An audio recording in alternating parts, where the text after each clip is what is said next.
যারা তাদের নামাজের ব্যাপারে উদাসীন, এর একটা ব্যাখ্যা হলো দেরি করে নামাজ আদায় করা। আরেকটা ব্যাখ্যা হলো নামাজের মধ্যে কোনো প্রাণ না থাকা, খুশু না থাকা। অনেক মানুষ নামাজে দাঁড়ায় কিন্তু নামাজের মধ্যে কোনো খুশু থাকে না। যে নামাজে খুশু নাই ওই নামাজের কোনো দাম আল্লাহর কাছে নাই। দেখবেন কিছু মানুষ নামাজে দাঁড়ায় শার্টের কলার ঠিক করে পাঞ্জাবি বা শার্টের বোতাম লাগায় আছে না নাই?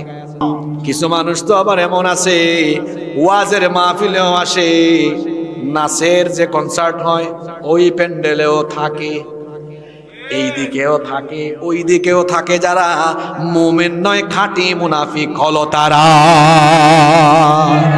আরে বাপরে বাপ, আমি এরকম কয়েকজনকে একবার পেয়েছিলাম আপনাদের পাশে পাবনায়।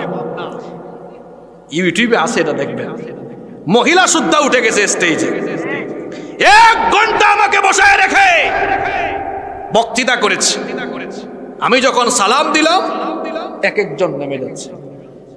সবাইকে বললাম সব কয়টা বসো এখানে, 1 ঘন্টা তোমাদের ওয়াজ আমি শুনেছি, এখন 1 ঘন্টা আমার ওয়াজ তোমরা শোনো। এরকম কিছু মানুষ আছে খুব ব্যস্ত, কোরআনের মাহফিলে এসে হুজুরদের আগে বক্তৃতার ভাগ বসায়, এরপরে তারপরে চলে যায় কোরআনের মাহফিল।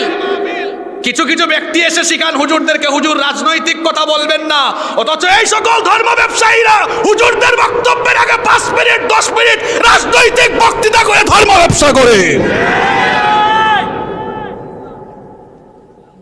কোরআনের মাহফিলে এখানে আলেমরা কথা বলবেন। আলহামদুলিল্লাহ, আমার বাড়ি সিলেটে, এটা আমাদের সিলেটে নাই। আমাদের সিলেটে এগুলো নেই। ওলামারা কথা বলেন, বাকিরা শোনেন।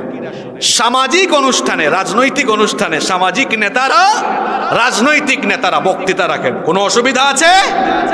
এই যে আমি এতক্ষণ ধরে কথা বলছি সূরা মাউন থেকে, আমি কি আওয়ামী লীগের পক্ষে বলেছি? আমি কি বিএনপির পক্ষে বলেছি? না জামাতের পক্ষে বলেছি? না হেফাজতের পক্ষে বলেছি? কোরআন আল্লাহর পক্ষে, রাসূলের পক্ষে কথা বলে। কোরআন সুদের বিরুদ্ধে, চোরের বিরুদ্ধে, ডাকাতের বিরুদ্ধে। সুতরাং চোর, ডাকাত, দুর্নীতিবাজদের কোরআনের কথা গায়ে লাগে। মুমিন কখনো কোরআনের কথা আঘাত পায় না।